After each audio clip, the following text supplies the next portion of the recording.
May Mendoza update for Bingo Plus Pinoy Drop Ball Event. Ang ganda pa nga ni May, no?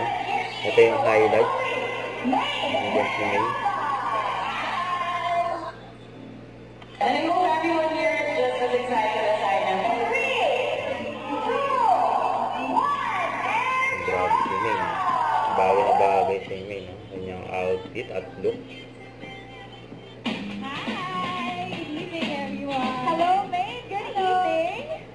Wow, here we have Maine on stage joining us this evening. Maine, how are you? How are you feeling? Are you excited to be here to launch a new game of Bingo Plus? I am very excited, and I hope everyone here is just as excited as I am for the Pinoy Drop Ball. Congratulations, Bingo Plus fam, and thank you for having me tonight.